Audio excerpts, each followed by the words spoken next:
రాష్ట్రంలో కూటమి సర్కార్లో ప్రధాన భాగస్వామిగా ఉంటూనే ప్రజలకు తానిచ్చిన హామీలను నిలబెట్టుకోవడంలో మాత్రం డిప్యూటీ సీఎం పవన్ కళ్యాణ్ ఎక్కడా వెనక్కి తగ్గడం లేదు. ముఖ్యంగా తనను తొలిసారి గెలిపించి అసెంబ్లీకి పంపిన పిఠాపురం నియోజకవర్గం విషయంలో అయితే అస్సలు రాజీ పడ్డం లేదు. ఇదే క్రమంలో పవన్ కళ్యాణ్ పిఠాపురం పరిధిలోకొచ్చే ఏ గ్రామ ప్రజలకు ఇచ్చిన హామీని నిలబెట్టుకుంటున్నారు. ఏపీలో గత ఎన్నికల సమయంలో తాను పోటీ చేస్తున్న పిఠాపురం నియోజకవర్గం పరిధిలోకొచ్చే ఉప్పాడ గ్రామం వద్ద తీర ప్రాంతం భారీగా కోతకు గురవుతున్న విషయం పవన్ కళ్యాణ్ దృష్టికి వచ్చింది. దీంతో తనను ఎమ్మెల్యేగా గెలిపిస్తే బీజేపీ నేతృత్వంలోని కేంద్ర ప్రభుత్వంతో మాట్లాడి తీర ప్రాంతం కోతకు గురికాకుండా కాపాడతామంటూ పవన్ హామీ ఇచ్చారు. మేరకు కేంద్రం వద్దకు ఇక్కడ తీర ప్రాంత రక్షిత గోడ కట్టాలని ప్రతిపాదనలు తయారు చేయించి పంపారు. ఉప్పాడ వద్ద తీర ప్రాంతం కోతకు గురవుతుండటంతో ఈ గ్రామ ప్రజల ఇళ్లు సముద్రంలో కలిసిపోతున్నాయి.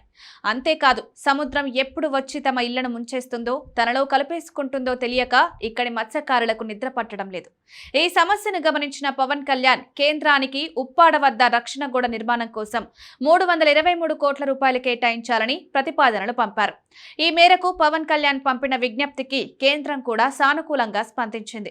తాజాగా పవన్ కళ్యాణ్ పంపిన ఉప్పాడ రక్షిత గోడ నిర్మాణానికి అవసరమైన 323 కోట్ల రూపాయల నిధుల కేటాయింపుకు గ్రీన్ సిగ్నల్ ఇచ్చినట్లు తెలుస్తోంది. ఈ మేరకు జనసేన పార్టీ తన ఎక్స్ హ్యాండిల్ ఈ విషయాన్ని సంతోషంగా షేర్ చేసింది.